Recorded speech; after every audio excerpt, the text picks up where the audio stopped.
Baik, kita mulai.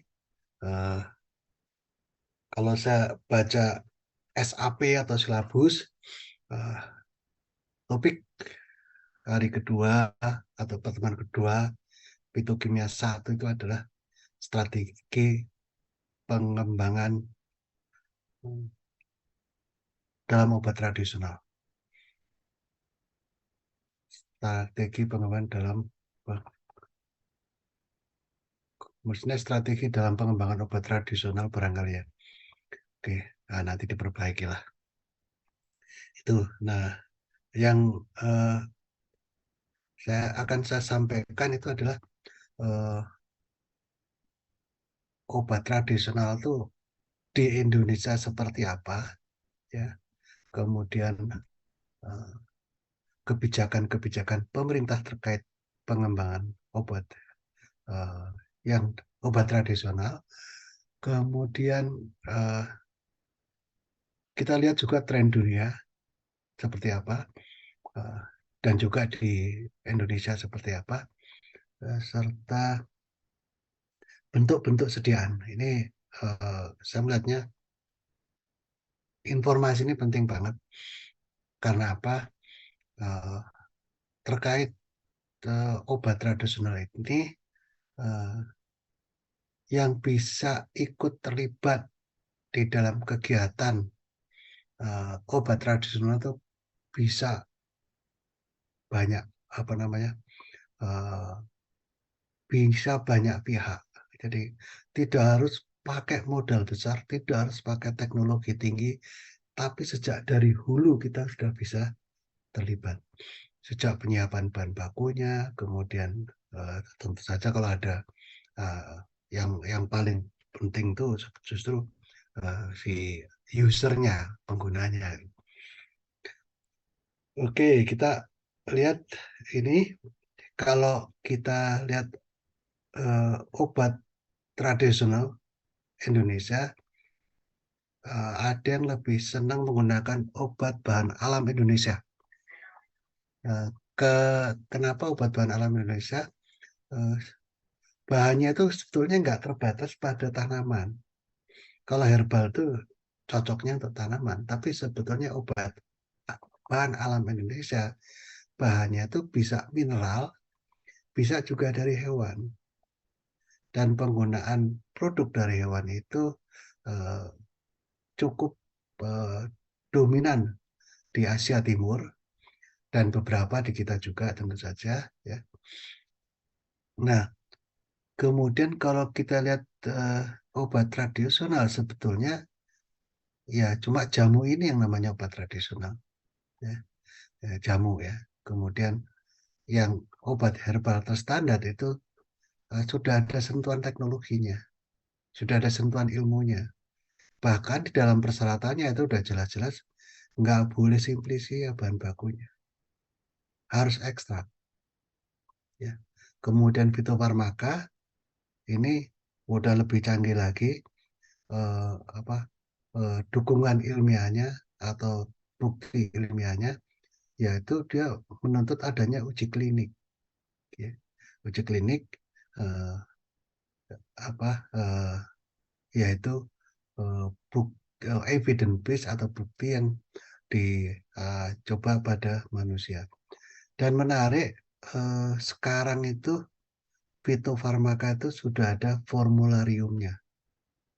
Yang ini juga ada formulariumnya, tapi formularium ini lebih ke arah rekomendasi, artinya eh, bentuknya itu adalah eh, kalau ada formularium dari Kementerian Kesehatan, artinya unit-unit di bawahnya harus ambil peran gitu, terutama di dalam sosialisasinya atau ya eh, dan juga pemanfaatan, mendorong pemanfaatnya karena instansi pemerintah itu nggak memanfaatkan langsung. Tapi artinya eh, bisa mestinya bisa dibawa ke puskesmas, ya, kalau itu ada di formularium. Nah, kemudian yang kalau formularium fitofarmaka itu eh, apa si eh, fitofarmaka itu bisa dijadikan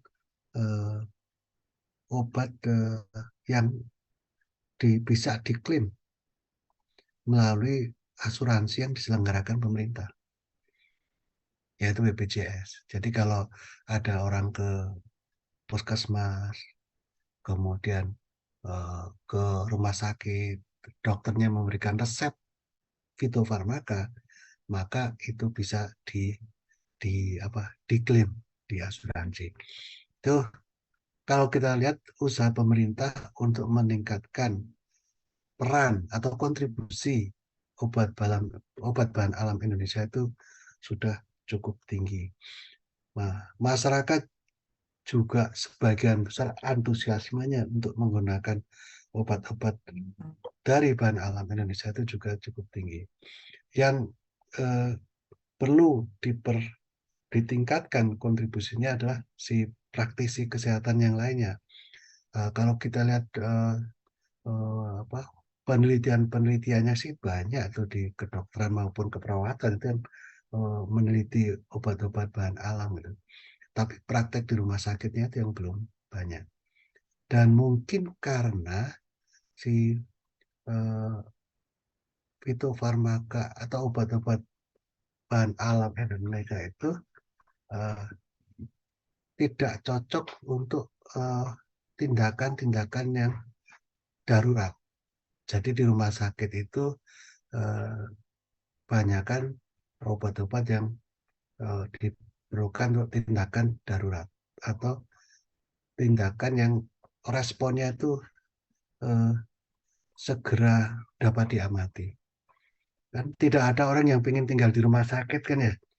Pinginnya ya kalau sebentar mungkin lah di rumah sakit.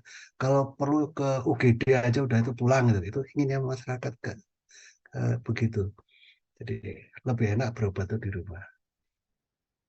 Sehingga untuk tindakan-tindakan gawat darurat itu jarang. Tapi bukan nggak ada juga obat-obat yang apa namanya uh, uh, yang obat dari bahan alam yang cespleng gitu. Cespleng itu apa? Yang efeknya itu akut itu ada, bukan nggak ada.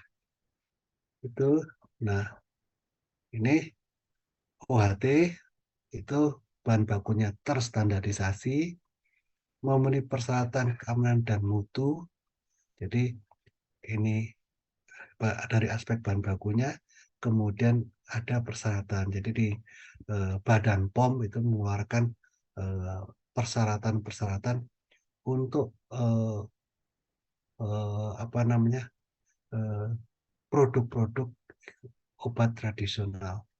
Ya, misalnya eh, jumlah mikrobanya nggak, salmonellanya nggak boleh ada, kemudian produknya kadar airnya itu nggak boleh lebih dari sekian persen, dan seterusnya. Nah, dari persyaratan itu aspek identitas itu nomor satu. Jadi kalau dia bilang isinya apa namanya temulawak, ya di dalamnya harus ada temulawak. Nah, dari kuantiti itu biasanya belum banyak di apa namanya eh, belum jamunya mana? Oke. Belum banyak disentuh. Kemudian klaim khasiat itu eh, berdasarkan uji praklinik. Nah, ini yang OHT itu ada persyaratan uji praklinik. Tapi nggak cukup ini aja untuk OHT, nanti kita lihat lebih lanjut ya. Nah, kalau untuk fitofarmaka jadi eh, sama tadi ya, cuma ini boleh simplisia bahan bakunya, kemudian keamanan dan klaim ya ini berdasarkan uji klinis. Nah, eh, ini Badan POM ya. Kemudian si Kementerian Kesehatan sendiri juga punya kebijakan dengan saintifikasi jamu. Jadi saintifikasi jamu itu eh, penggunaan mendukung praktisi kesehatan atau tenaga profesional kesehatan itu untuk meresepkan obat-obat herbal itu ke pasien. Ini melalui klinik eh, klinik. Jadi ada istilahnya itu apa ya? Hmm, di Tawangmangu salah satunya. Dan itu eh, di sosialisasinya itu sudah cukup gencar, dan di dinas-dinas itu udah tahu, tetapi kalau mau praktek itu mereka kesulitan bahan bakunya itu. Kalau saya perlu simplisia itu kemana nyari, mereka tuh eh, tidak mudah memperolehnya. Nah, ini barangkali kalau kita bisa gaul dengan mahasiswa-mahasiswa kedokteran dari awal, kemudian mulai begitu mulai bergaul dengan tanaman-tanaman obat, terutama yang punya khasiat eh, apa namanya khasiat jelas, dukungan ilmiah jelas, itu dikomunikasikan dengan mereka, eh, itu bisa apa namanya bisa bisa mulai gitu. Dan kebun rayanya ITERA itu eh, sangat potensial untuk dijadikan sumber bahan baku kebutuhan eh, ke klinik herbal itu, ya. Itu karena tinggal dilengkapi aja di apa namanya dokter praktek. Nah, kebetulan istri-istri dosen itu banyak juga yang dokter, jadi sangat mungkin mereka itu praktek klinik herbal di kampus ITERA.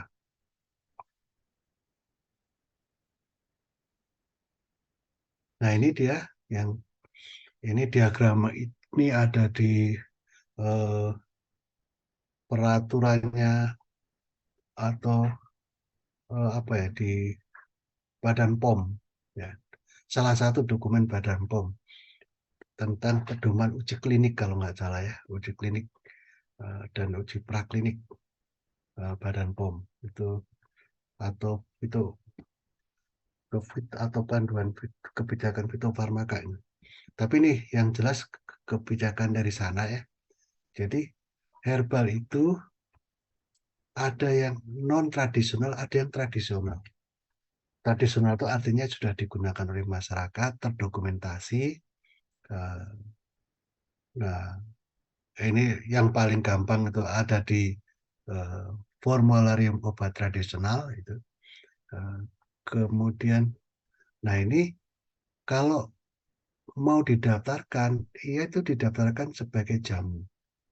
Jadi nggak perlu apa namanya,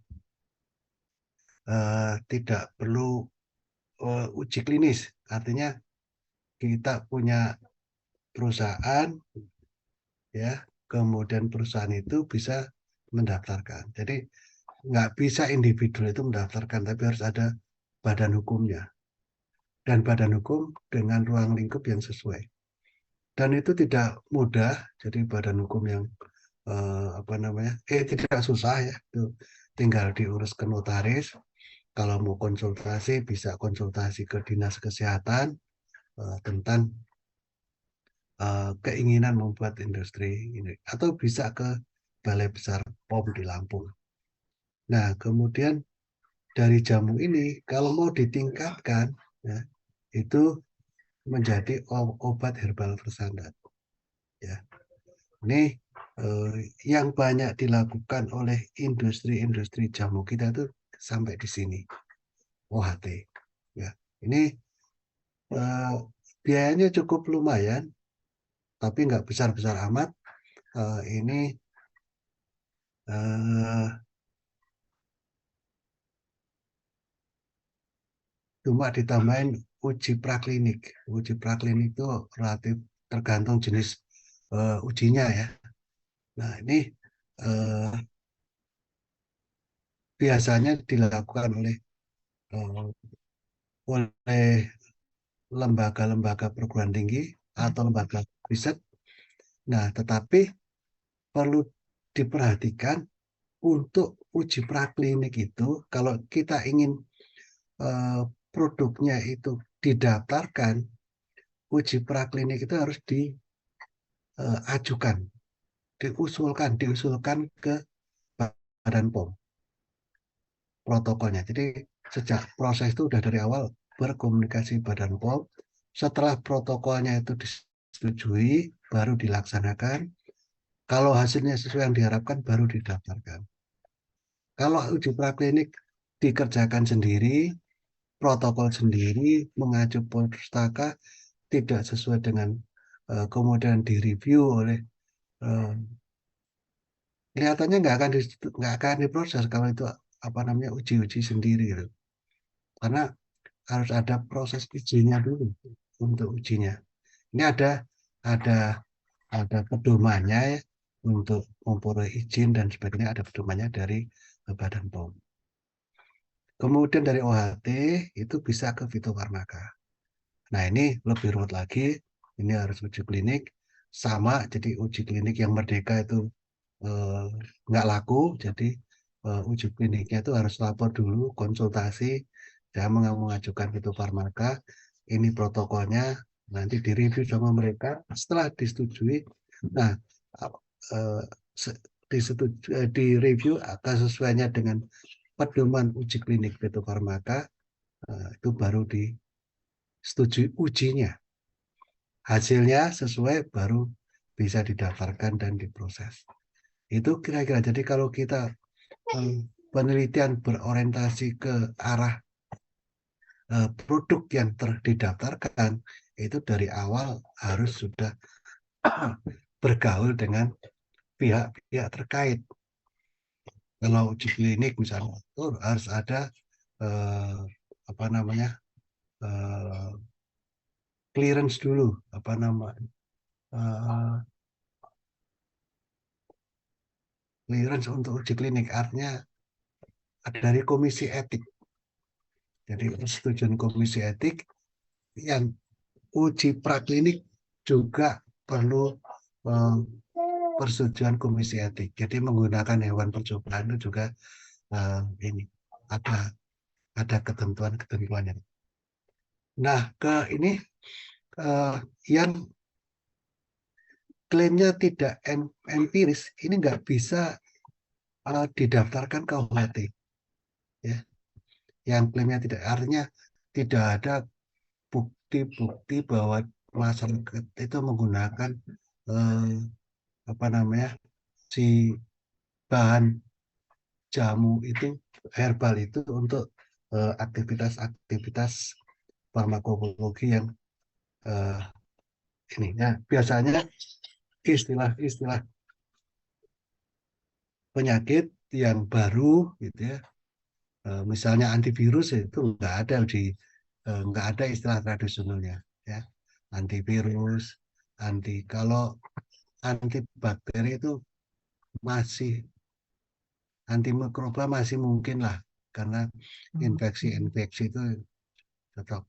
Kemudian kalau antiplatelet aggregation itu udah pasti nggak bisa ya, karena nggak ada istilah antiplatelet aggregation di dalam istilah tradisional.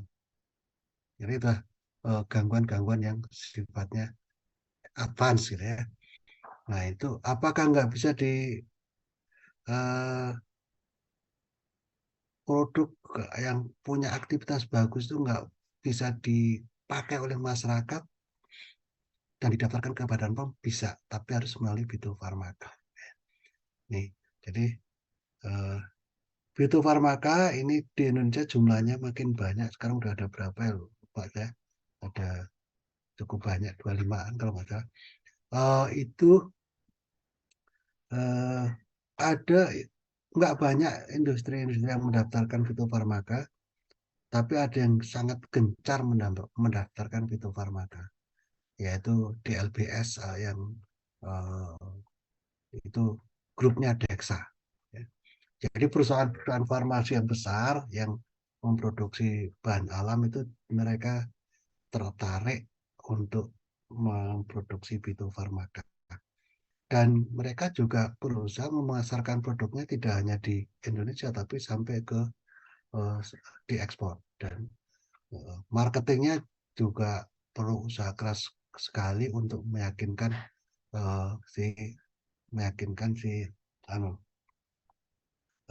para dokter gitu. Nah, berdasarkan informasi yang saya dengar, si dokter-dokter di luar negeri itu uh, tertarik menggunakan fitofarmaka Indonesia. Jadi mereka sudah mulai ekspor juga. Gitu.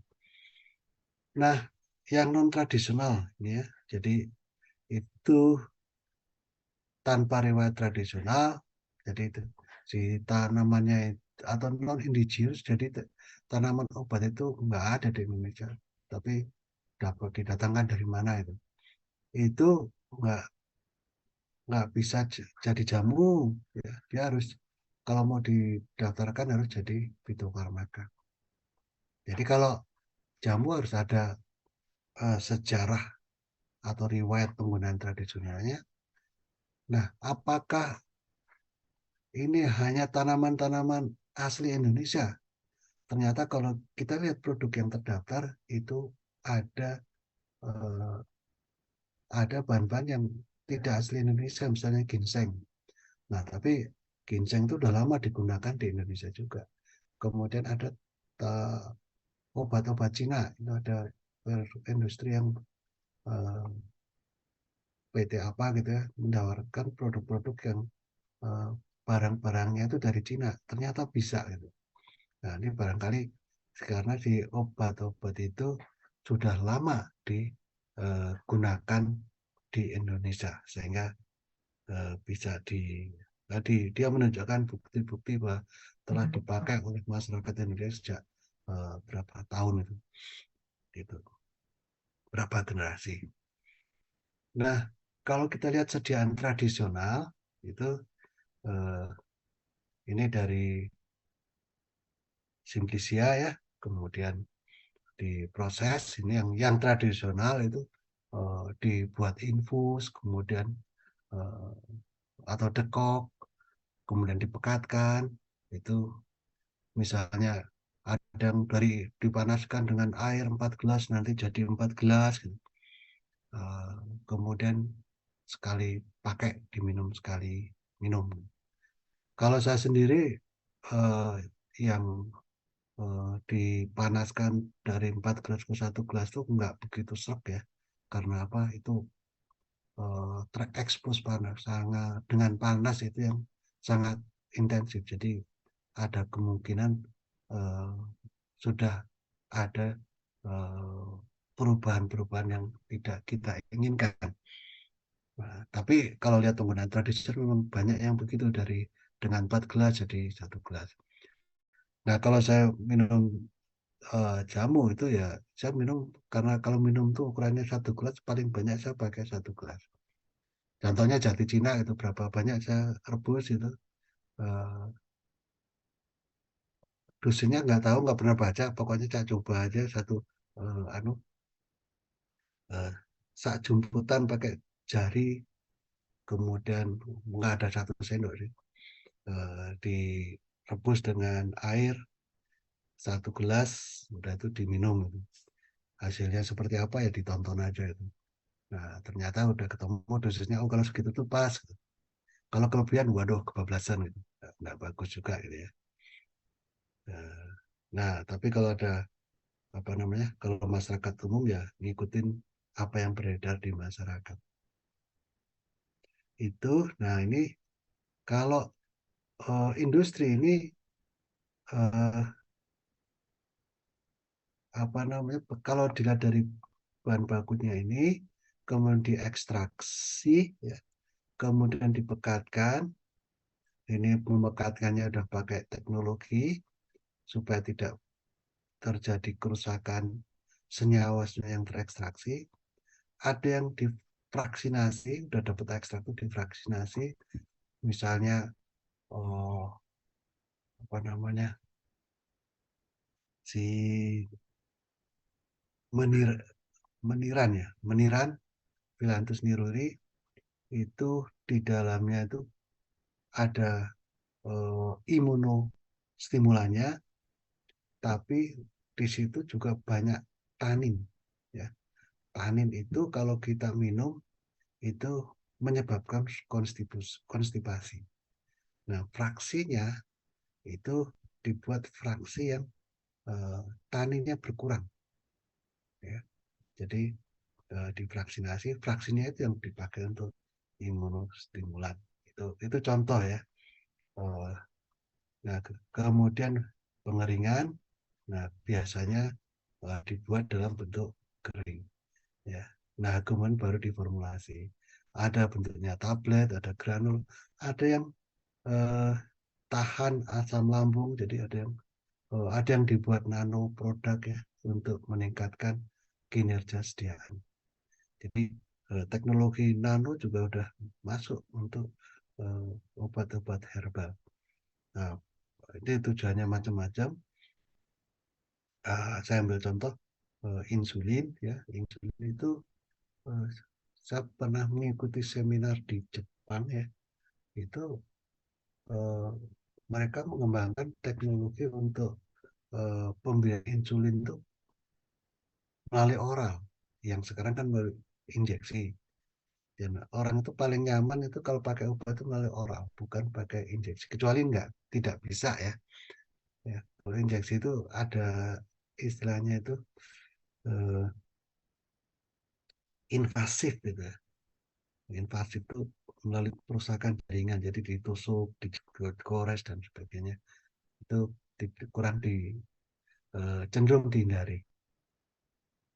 Nah, itu eh, teknologi-teknologi yang modern itu banyak masuk juga untuk eh, obat tradisional. Nah, dengan teknologi yang modern itu juga punya nilai untuk marketing. Jadi bisa pamer lah gitu. Dengan teknologi nano, jadi dia bisa bilang bahwa aktivitasnya lebih bagus dan sebagainya. Walaupun belum tentu ya, karena semuanya itu harus berdasarkan data. Ya, ya kayak saya punya data misalnya Sambiloto itu ternyata eh, dari serbu itu jauh lebih bagus daripada kalau kita menggunakan ekstrak. Jadi ukurnya apa? Itu ada dissolution rate-nya, laju disolusi Androga fluida di dalam media. Ya pH, entah pH pada pH asam jelas jauh lebih bagus dari serbuknya daripada dari ekstraknya, kemudian pada pH basa tetap lebih bagus walaupun perbedaannya nggak terlalu banyak karena jelek penyerapannya disolusinya pada pH basa. Oke, jadi nah tujuan pembuatan sediaan itu apa?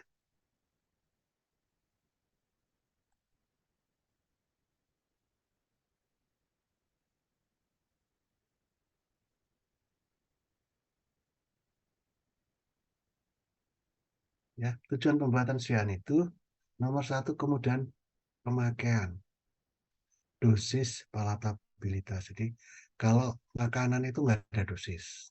Ya. Jadi kalau apa makan obat itu biar kelihatan makan obat jumlahnya harus sedikit. Kalau banyak tuh serasa makan makanan ya. Itu palatabilitas itu ya ini pahit nih. Bagaimana supaya apa yang nggak pahit atau kurang pahit itu. Jadi bisa apa namanya? Nah, kalau jadi tablet itu udah nggak kerasa pahit yang kita nggak makan kok, nggak ngunyah gitu, nggak artinya rongga mulut kita yang berinteraksi dengan bahan itu sedikit itu dalam bentuk tablet. Kapsul apalagi itu senyawanya ditutup, kemudian dibikin apa uh, salut gula atau salut film itu udah si rasa-rasa atau bahkan wajah-wajah yang tidak enak itu bisa jadi enak itu. Nah, kemudian yang berikutnya adalah kemudahan akses ya.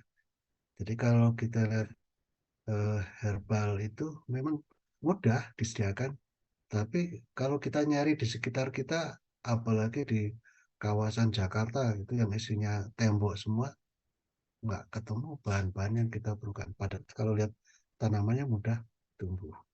Ya, jadi itu untuk memudahkan akses. Jadi ada yang budidaya tanaman, kemudian ada yang memproduksi, kemudian didistribusikan oleh ya penyedia. Kemudian distribusi, kemudian jaminan kualitas atau kinerja sediaan. Jadi industri itu kalau memproduksi suatu obat itu dia akan menjamin kualitasnya. Kemudian kinerja sediaan itu sangat erat kaitannya dengan kualitas. Jadi produknya itu distandardisasi setiap batch-nya.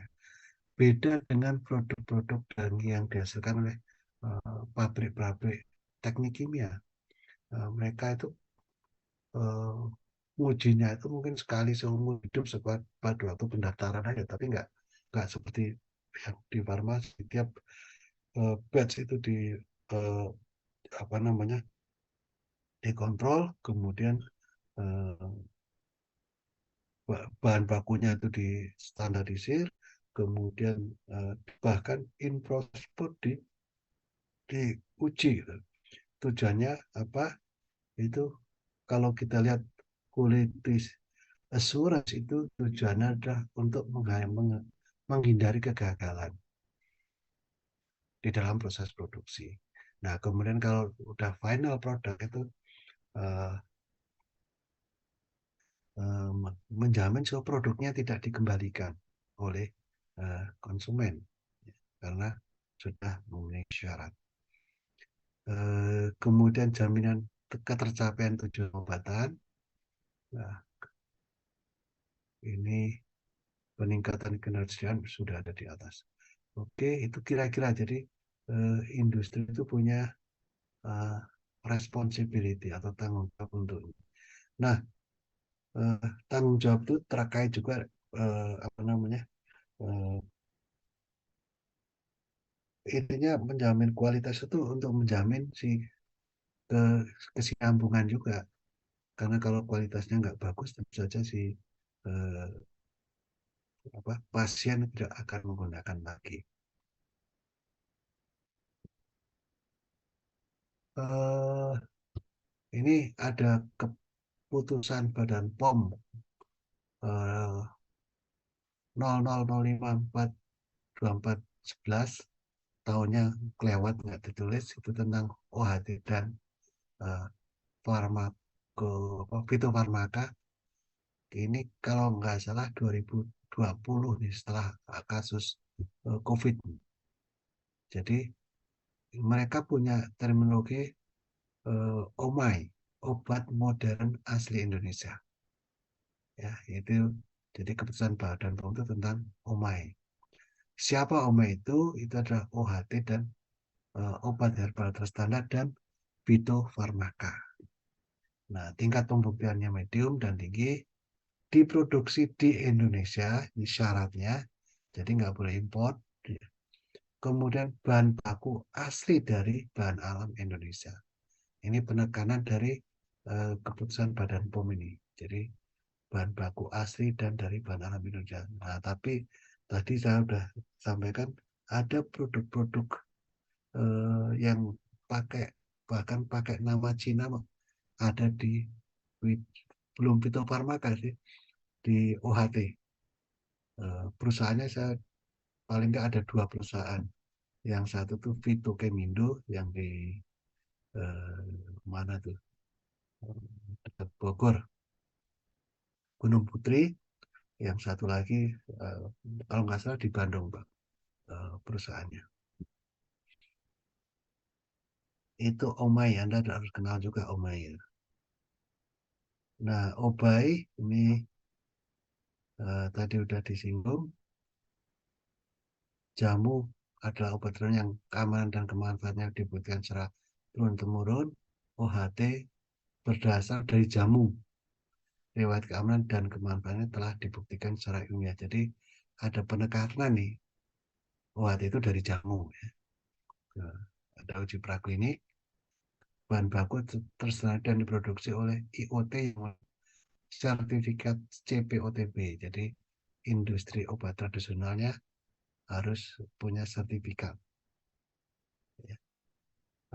Kemudian fitofarmaka ini eh, yang obat bahan alam yang keamanan dan kemanfaatannya telah dibuktikan secara ilmiah melalui uji klinik, praklinik dan uji klinik bahan baku produk jadi telah terstandarisasi serta diproduksi oleh IoT, nah, yang mengikuti sertifikat JPOTB. Nah, eh, ini IoT, industri obat tradisional ya. Jadi industri farmasi dia harus mendaftarkan industrinya lagi. Ini perlu dicek nih.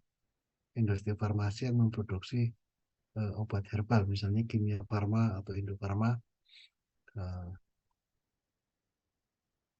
merupakan eh, industri obat-obat konvensional, eh, tapi CPOB marginnya lebih lebih anu daripada CPOTB. Nah, itu mah eh, perlu saya cek lagi ya. Kalau IoT itu contohnya itu sudah muncul itu jelas IoT. Tapi Kalbe kalau dia memproduksi obat-obat dari bahan alam, Soho itu mereka juga punya ya. Eh, Kayaknya nggak perlu mendaftarkan lagi sebagai mendaftarkan IoT, merupakan eh, tidak perlu mendaftarkan perusahaan itu lagi, tapi bisa memproduksi. Jadi ini perlu diverifikasi. Oke, kita lihat eh, belum maju ke sini barangkali ada yang mau menyampaikan pertanyaan, silahkan.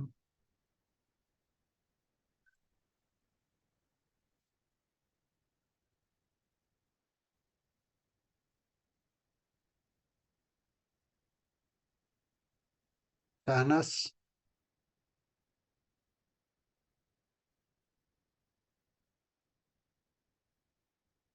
usananya tidur. Desa juga tidur. Umi, silakan Umi.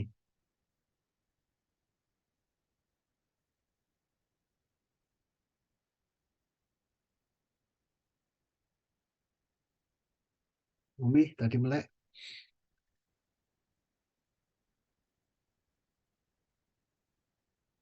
032.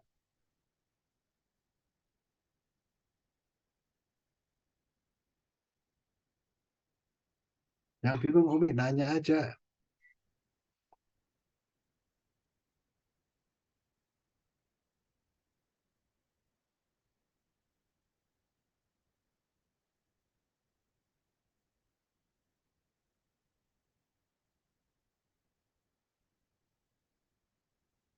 Oh, nggak bunyi juga.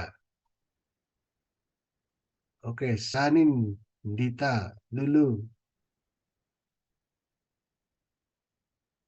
Iya, Pak. Sebenarnya saya punya pertanyaan.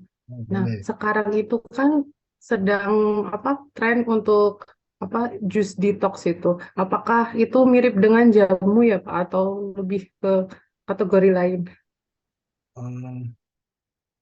Jus itu masuknya ke apa ya? Aduh sih. Eh, Kalau nggak salah nggak harus didaftarkan ke Badan POM ya dia ya. Tapi cukup ke Dinas Kesehatan,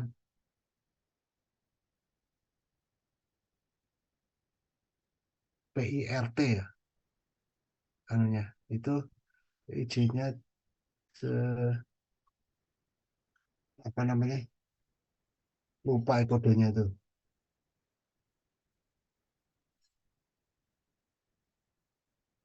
Jadi izinnya itu eh,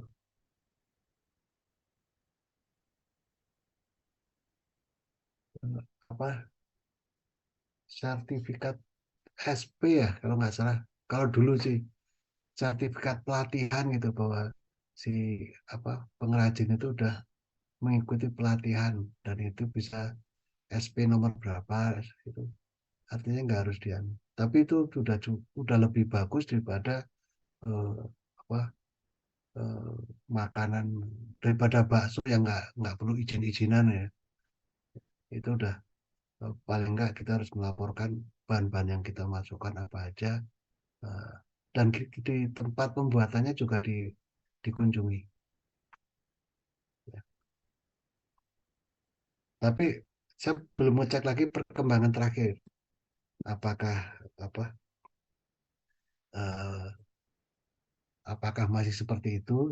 Waktu saya bermain dulu, eh, ya cukup datang ke dinas kesehatan.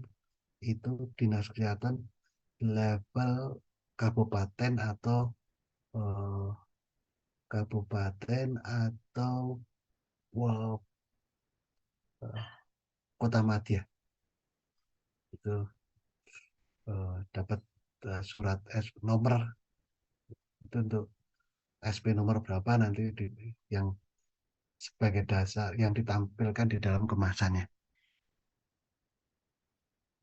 Bisa bermain level itu, yang nggak pakai izin juga bisa, ya misalnya beras kencur gitu ya, itu ke yang apa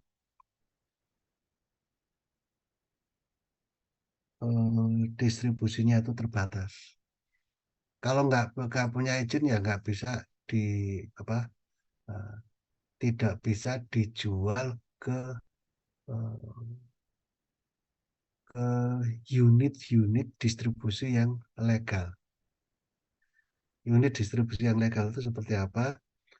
Apotek ya, itu unit distribusi obat nggak boleh. Nah, kemudian eh, unit itu yang toko obat itu nggak boleh.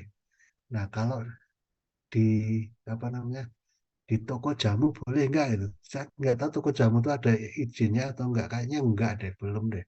Ya, Eh, itu kemudian kita eh, tawarkan ke teman-teman kita yang berminat itu nggak masalah. Jadi bisa ya. Itu tanpa SP juga nggak apa-apa. Oke, ini kita lanjutkan ke berbagai bentuk sediaan ya. Ini eh,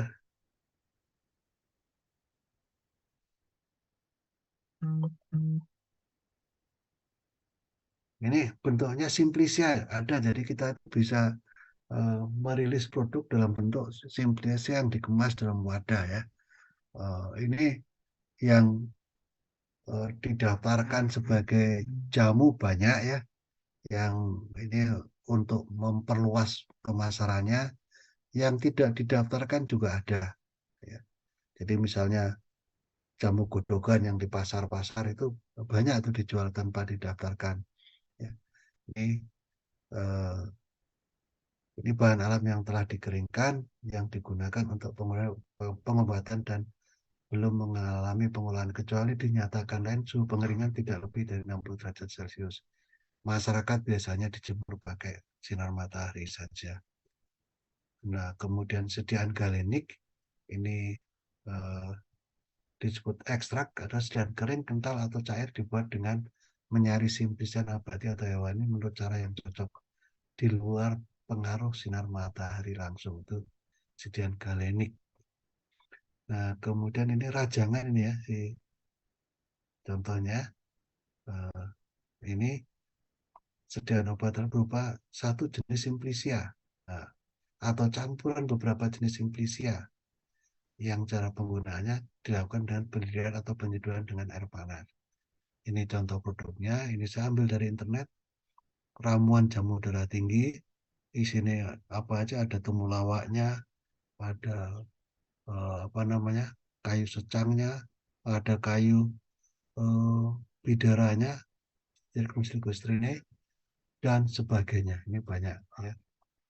Mungkin ada 20 macam lebih dari bahan. Nah, ini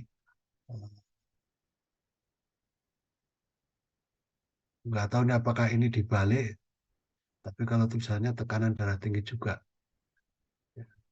Atau ada pomnya nih, menarik nih. Ya, ini terdaftar. Nah, ini yang serbuk ya. Jadi lebih maju dikit, tadi itu cuma simplisnya dikemas, kemudian ini serbuk.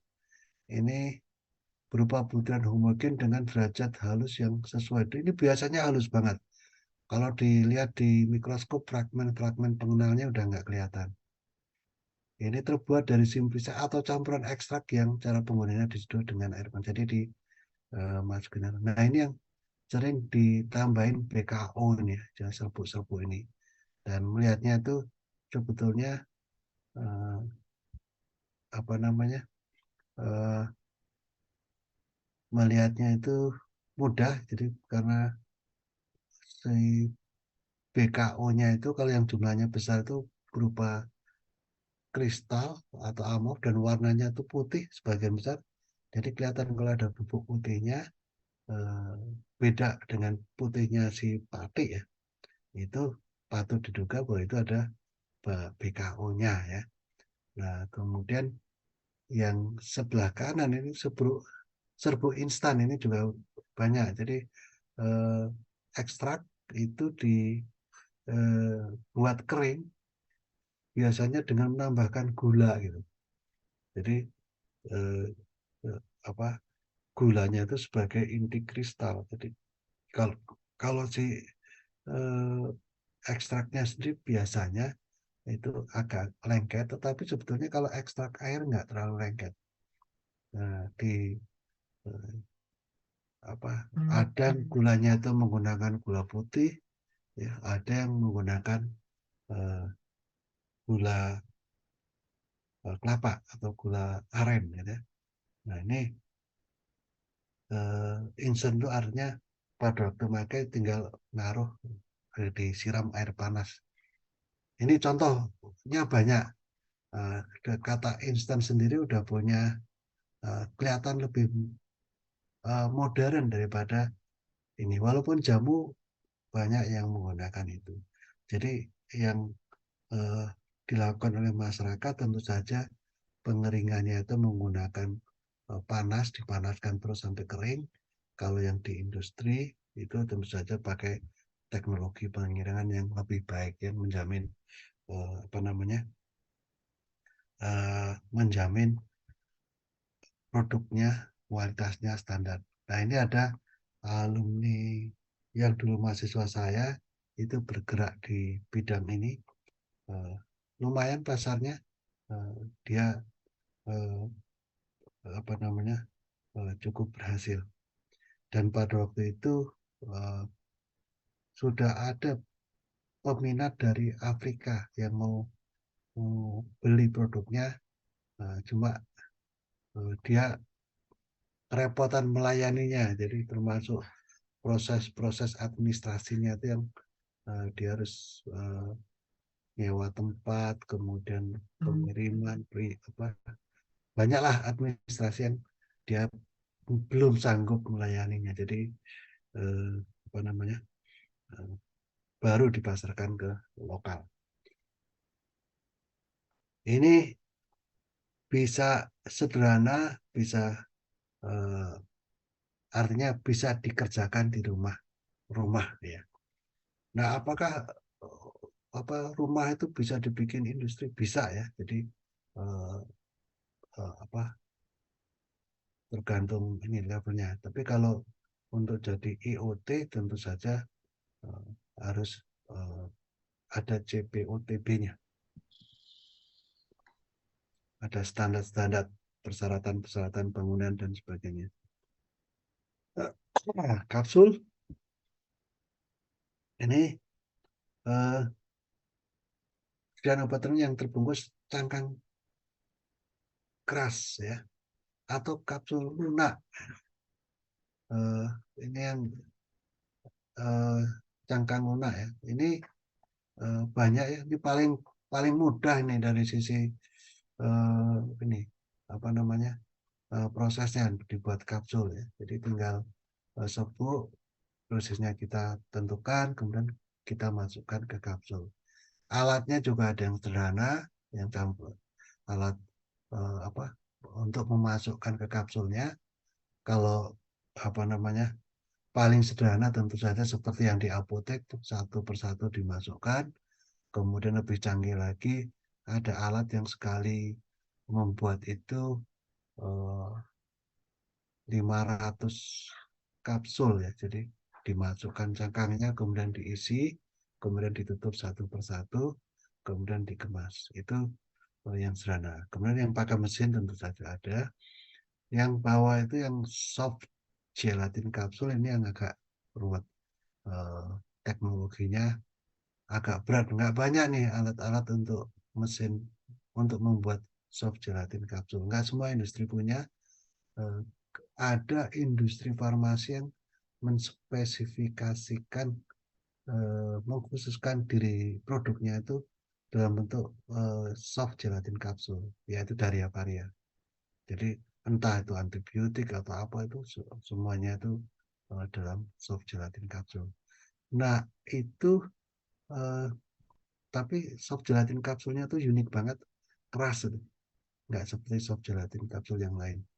Nah, ada perusahaan yang kimia farma yang di Batu Dakon itu juga eh, mengkhususkan produk ini ya, yang minyak ikan ya, yang dikemas dalam soft gelatin kapsul produksi kimia farma Batu Dakon. Kemudian ada perusahaan di Bandung juga punya alat seperti ini, eh, alat untuk soft gelatin kapsul. Banyak ya, jadi produk-produk yang berbasis minyak itu dikemas dengan soft gelatin kapsul. Nah, ada sekarang yang eh, si cairan itu diwadahin dalam ini si hard kapsul. Jadi eh, kelihatannya ada lemnya atau apa, sehingga kalau udah dimasukkan itu dia menutup rapat. Tablet itu sediaan obat padat kompak dibuat secara gempah, tabung pipis silindris atau benar, kedua permukaan rata atau cembung, terbuat dari ekstrak kering atau campuran ekstrak kental dengan bahan pengering dengan bahan tambahan yang sesuai. Nah, kalau effervescent itu obat tradisional yang terbuat dari ekstrak mengandung natrium berkarbonat dan asam organik. Nah, effervescent itu eh, secara tes itu punya daya tarik, kemudian eh, secara penampilan juga mempunyai daya tarik. Ini secara aktivitas nggak tahu ya, itu effervescent. Jadi ada contoh vitamin C yang dibuat effervescent itu Rhodopsin, itu pasarnya bagus banget gitu. Dan itu nggak murah, satu itu 1 gram kalau enggak. Jadi kalau dilihat dari obatnya tuh berlebihan sebetulnya ya, dosisnya kita nggak perlu dosis seperti itu. Nah, tapi ya pasarnya cukup bagus. Nah, ini yang lebih sederhana, ada pil, dodol, pastil, apakah masih ada itu? Kalau kita lihat di internet, ternyata ada itu. Nah, ini ada gambar surga dunia, itu barangkali eh, obat kuat itu, yang mana barangnya sangat.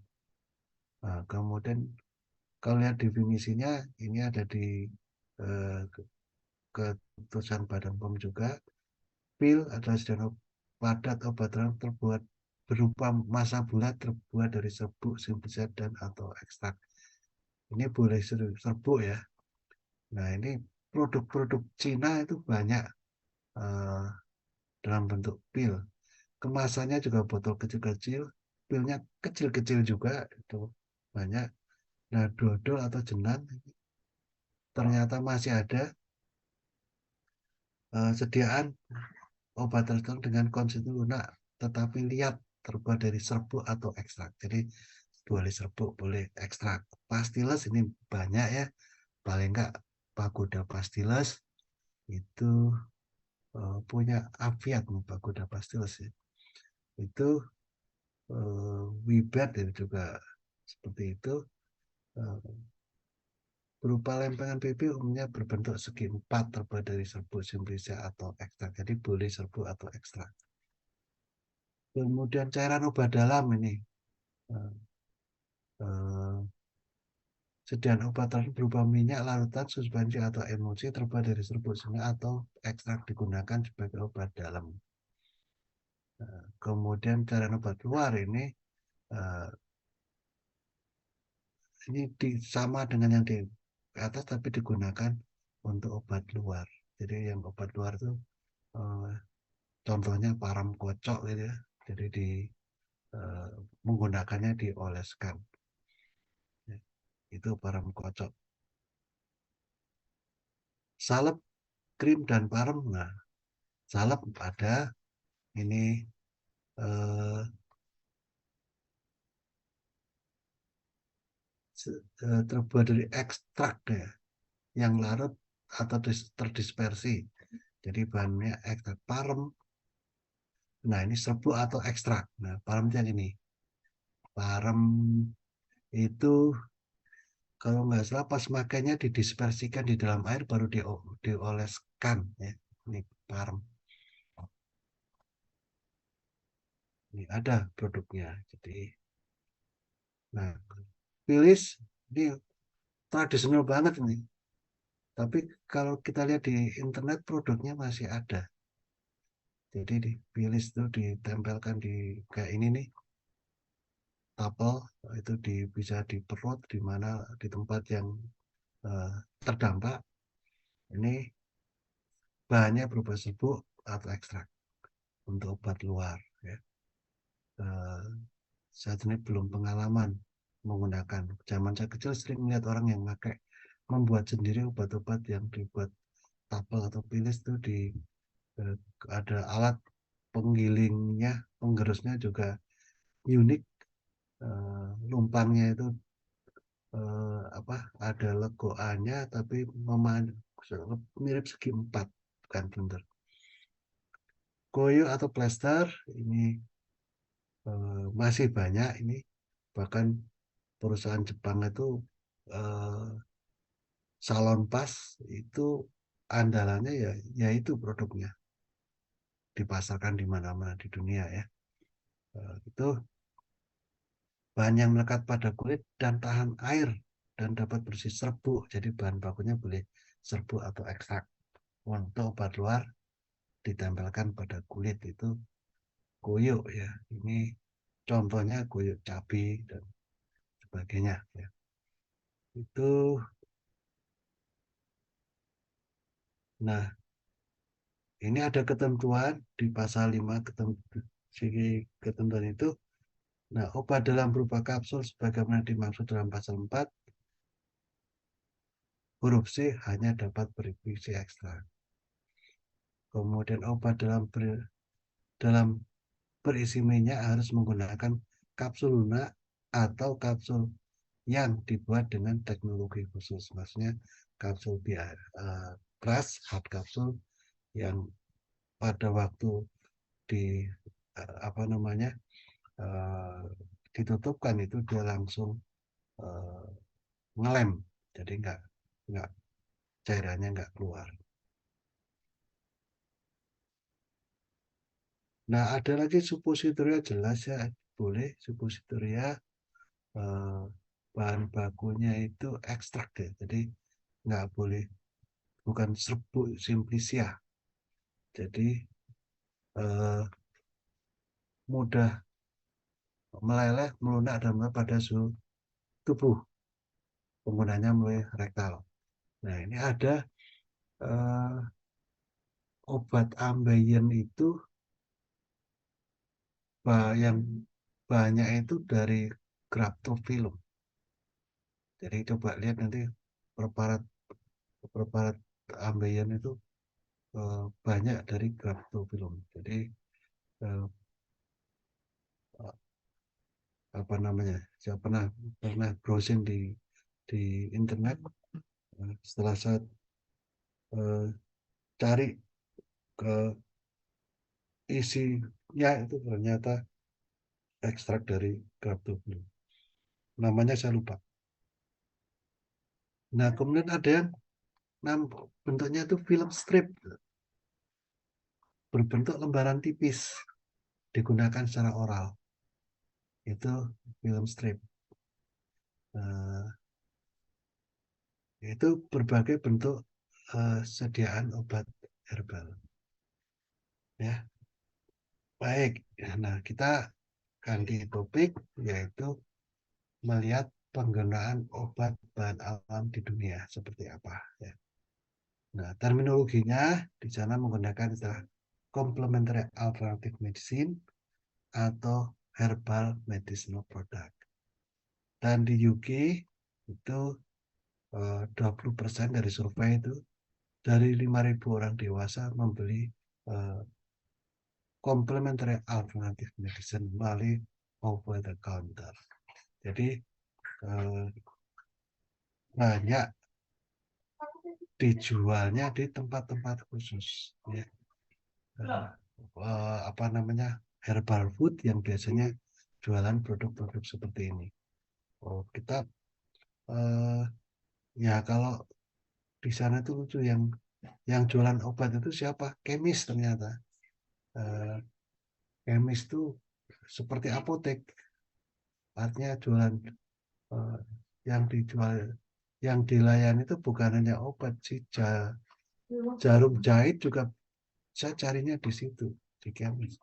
Jarum untuk menjahit kalau celananya dedel atau apa, itu beli di situ. Kemudian di Amerika itu pengobatan mandiri dengan herbal medicinal product itu meningkat, dan ini banyak yang apa sih, misalnya ekstrak eh, ekstrak dari kayu manis ya, itu di Amerika itu banyak digunakan. Kemudian ekstrak dari kopi itu banyak digunakan juga untuk suplemen. Itu yang kopi itu banyak klorogenatnya, kopi yang belum disangrai. Kelihatannya dipakainya untuk apakah mengendalikan berat badan atau untuk imuno, yang jelas untuk suplemen kesehatan. Kemudian Eropa Barat dan Amerika itu 4 miliar dolar per tahun. 4 miliar dolar itu berapa rupiah ya? Kalikan 15.000 aja. 60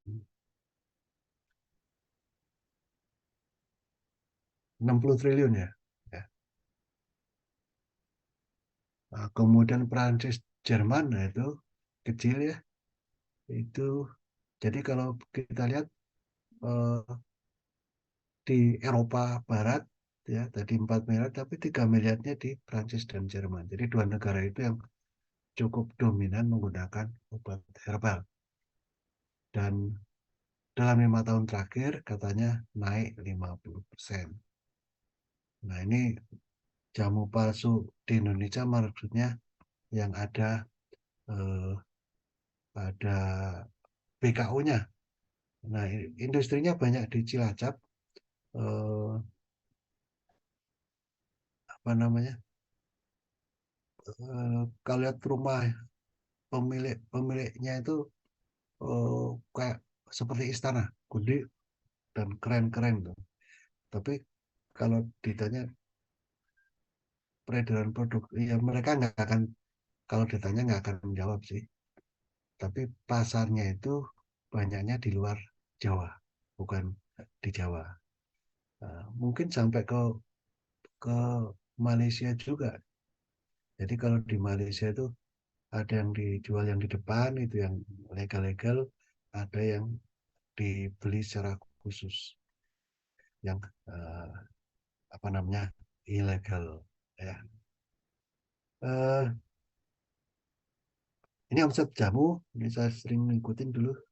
Eh, Sekarang udah berapa ini, eh, angkanya itu naik terus tiap tahun.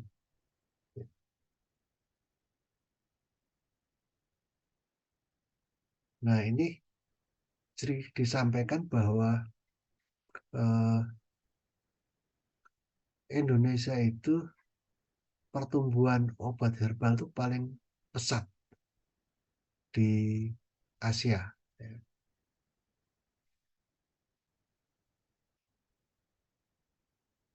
Itu dia bilang 800 juta per tahun. Ya cocok nih ya, turnover. 800 juta itu kalau kali 15 ya 12 eh, triliun ya. Nah ini naik lebih dari 55% ya dibandingkan tahun dulu.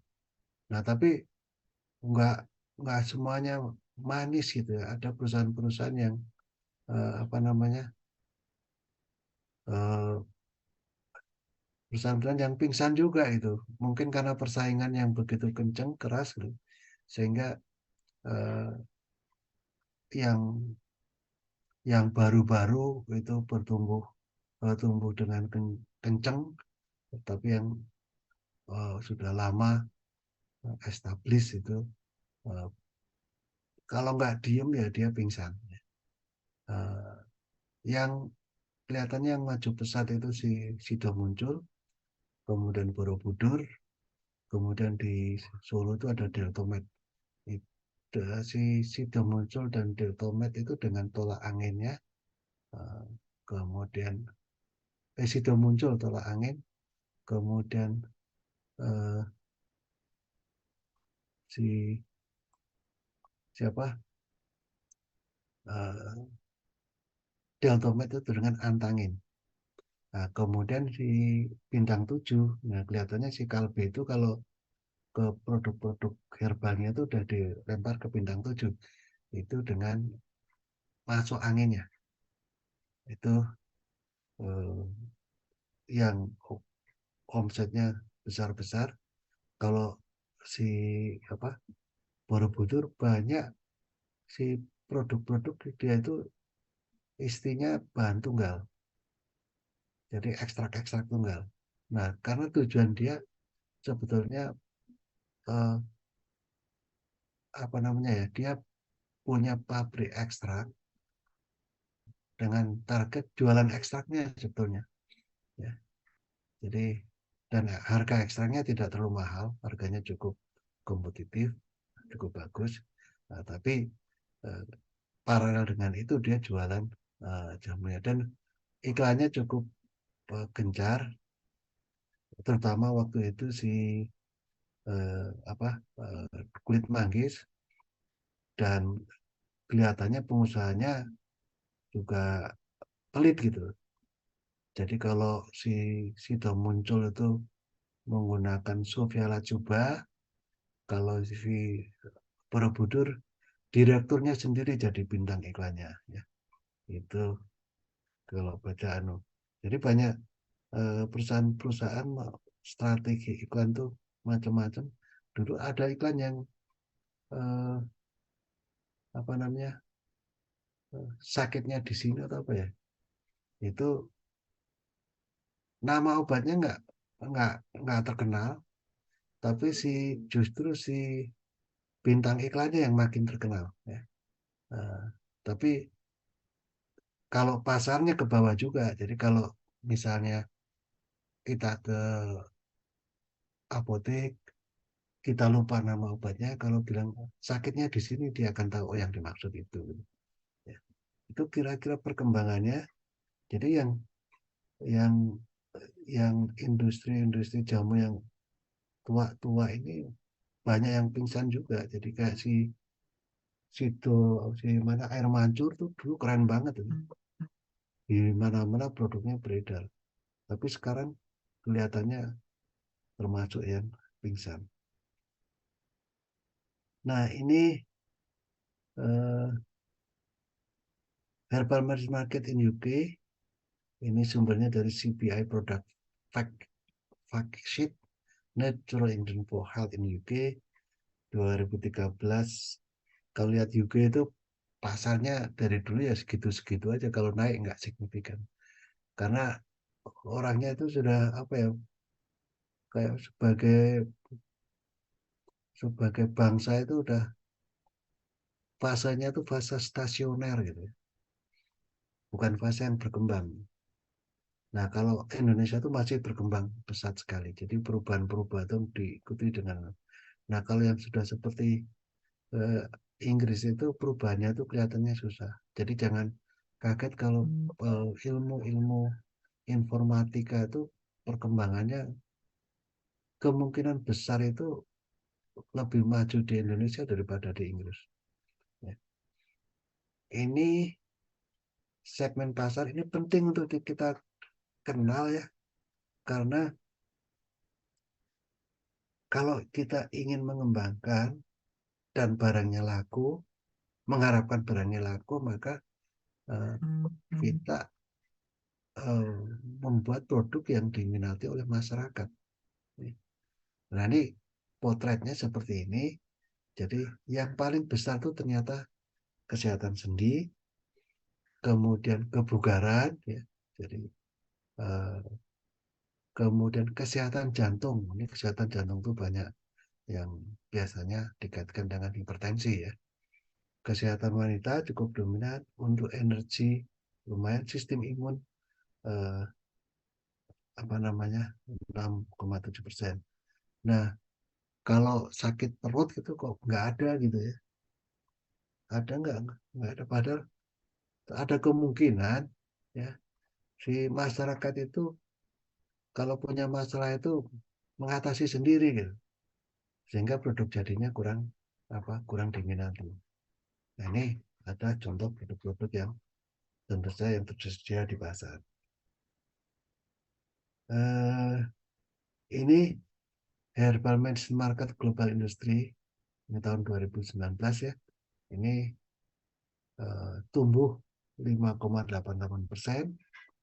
Kemudian dipakainya untuk apa? Nah, ini dia ada diabetes, artritis, kanker, gangguan tidur. Ini gangguan tidur itu menarik nih, banyak yang minat nih. Kemudian gangguan pencernaan. Nah, ini di uh, global ya. Nah, di Amerika ini yang banyak. Uh,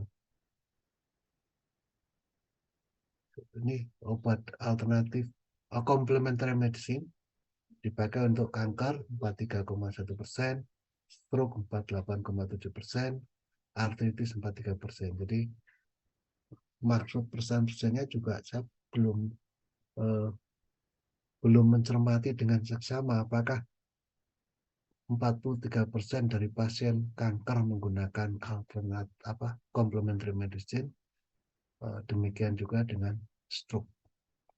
Karena saya yakin nggak orang ke kanker tuh nggak menggunakan uh, obat herbal itu sebagai satu-satunya.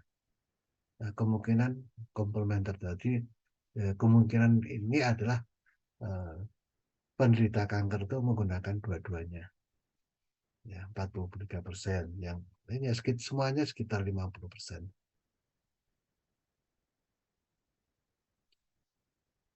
Ini yang Jerman, itu 2011, itu dijual melalui toko obat, internet, 20% melalui resep ya, jadi menarik ya. Ada yang pakai resep, 80% melalui obat kanker. Nah, yang banyak itu di Jerman itu gangguan pencernaan, gangguan jantung, dan lambung sama pencernaan rasanya sama aja ya.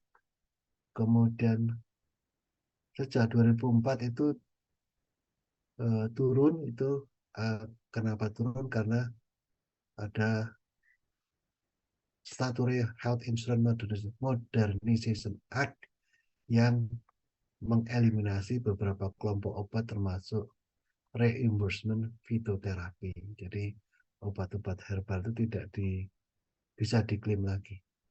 Ya, tapi penggunaan secara OTC, melalui OTC masih tinggi ya. Nah, ini kenapa orang Jerman walaupun negaranya itu maju, gede banget, apa, advance banget ya, teknologinya juga maju banget, orangnya pinter-pinter, orangnya kaya-kaya, masyarakatnya banyak menggunakan herbal, ini karena dokternya. Jadi proses pendidikan kedokterannya ada kurikulum eh, apa namanya, naturopati, kemudian 70% yang bekerja di sektor outpatient. Beda dengan Inggris, Inggris itu dokter praktek yang itu dapat dikatakan nggak ada karena layanan kesehatan oleh pemerintahnya bagus banget. Jadi eh, di masyarakat ada health center. Kalau kita gangguan itu datang aja ke health center, nggak usah ditanya KTP dan di situ langsung dilayani. Eh, baik ke waktu itu saya jadi mahasiswa itu nggak ada kendala untuk datang ke situ, dan dokternya itu diskusi kalau ngobatin pasiennya. Ini uh, perkembangan pasar sampai tahun ramalan ini sampai tahun 2025. Nah, ini kita lihat yang paling bawah itu moringa. Hmm, moringa itu kelor ya, yang kelihatannya menggebu-gebu ternyata masih di dunia itu masih kecil. Saya termasuk yang belum banyak terpengaruh dengan kelor. Echinacea itu yang dari Eropa, kelihatannya pasarnya paling gede nih ya. Kemudian laksit itu yang mana saya belum paham. Nah, ini kunyit nih ya, cukup besar nih kunyit. Kemudian temulawak nggak kelihatan, artinya dunia eh, nggak melihat penting ke temulawak ya. Nah, kemudian kalau jahe ini diakui dunia, jadi dari dulu gede dan eh, mendekati dengan kunyit. Kemudian ginseng, nah, ternyata kalah ya ginseng dibandingkan kunyit dan ginger. Jadi eh, potensial untuk bertani jahe ya, karena pasar Indonesia juga bagus banget ya. Lampung kayaknya nggak terlalu panas, karena kalau di tempat yang panas nggak terlalu suka. Ini kunyit juga menarik ya. Nah, mungkin kalau di kita banyaknya untuk apa? Untuk bumbu, tapi di dunia kelihatannya banyak untuk anu, suplemen kesehatan. Ini eh, global herbal market ya.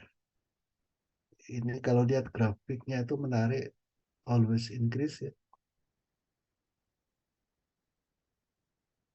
Saya nggak tahu yang obat modern seperti apa, apakah eh, datar atau nah, karena kelihatannya eh, apa namanya, banyak orang-orang yang ini menggemari, yang sangat concern terhadap eh, kesinambungan terhadap lingkungan gitu.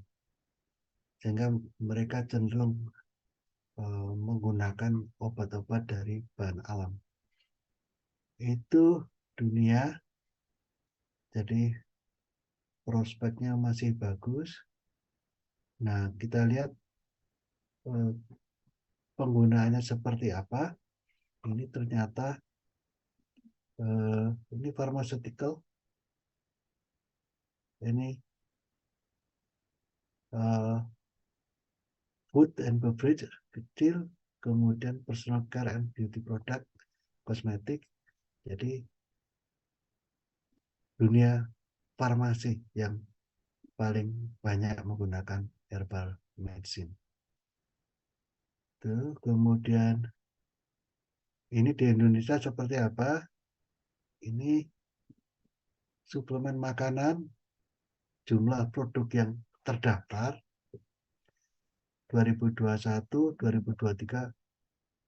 Sorry, baterainya habis. Sebentar.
Ini yang di Indonesia ya, jadi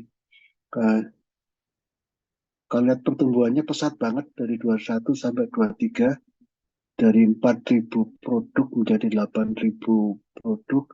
Obat tradisional naik juga 2 kali lipat nih, pemainnya makin banyak.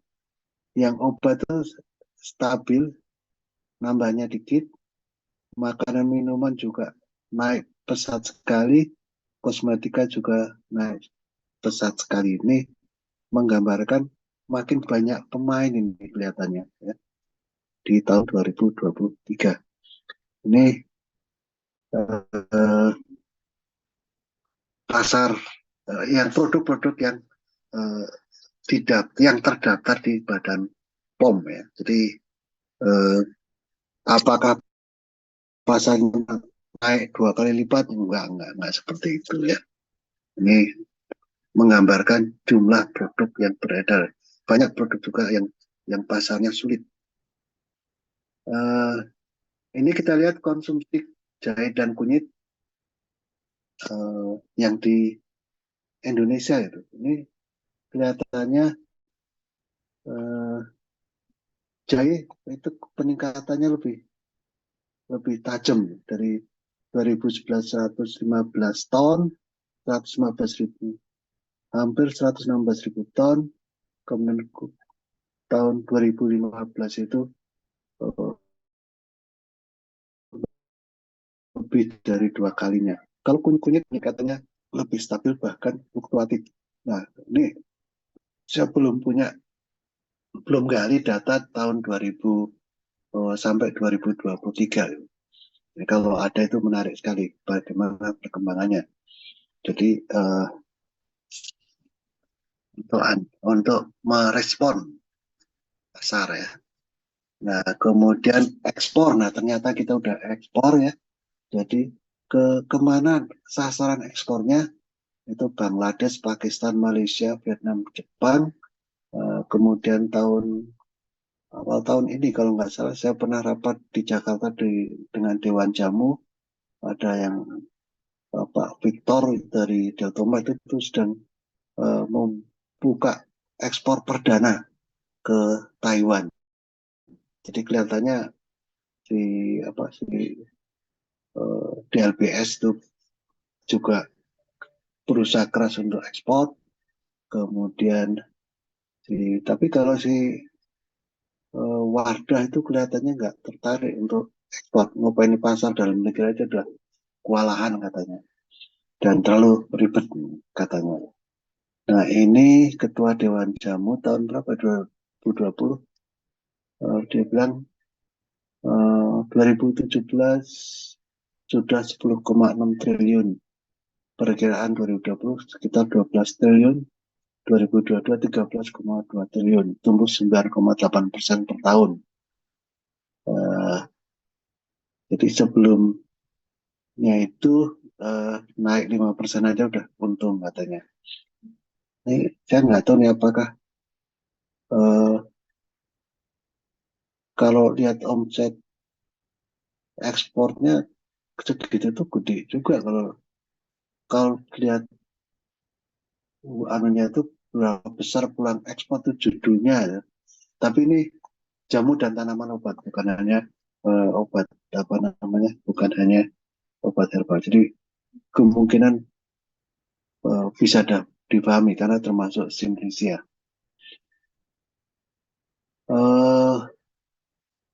Jadi ini yang sektor ekspor ini pertanian tumbuh 6,10% dan 17 MTM, waduh lupa MTM itu apa, 17,82% YoY.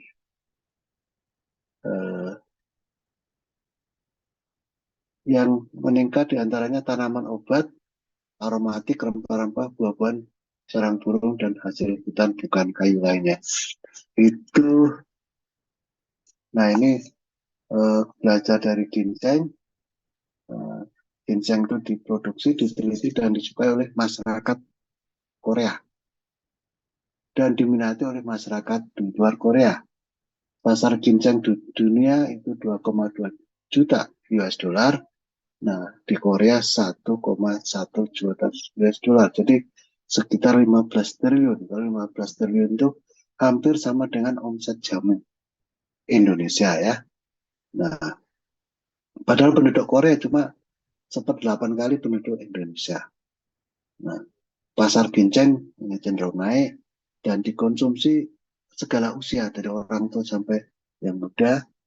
Di produknya berbagai macam, ada teh ginseng, kopi ginseng, permen ginseng barangkali, dan teman-teman Korea itu dengan bangga bawa souvenir ke luar negeri mengunjungi teman-temannya dengan oleh-oleh ginseng ya, dengan rasa ya begitulah. Kemudian penelitiannya intensif sekali, publikasinya juga ada, jurnal khusus tentang ginseng. Klaim efek itu kira-kira sama dengan temulawak. Jadi saya mendambakan temulawak di Indonesia itu bisa seperti ginseng di Korea. Barangkali itu yang bisa saya sampaikan hari ini. Terima kasih sekali. Maaf tadi ada gangguan teknis. Kalau ada yang mau berdiskusi, saya persilahkan.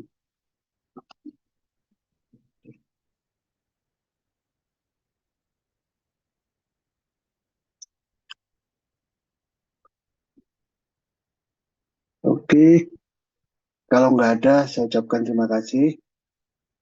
Sampai ketemu lagi kapan-kapan. Mudah-mudahan bisa offline. Assalamualaikum. Recording stopped.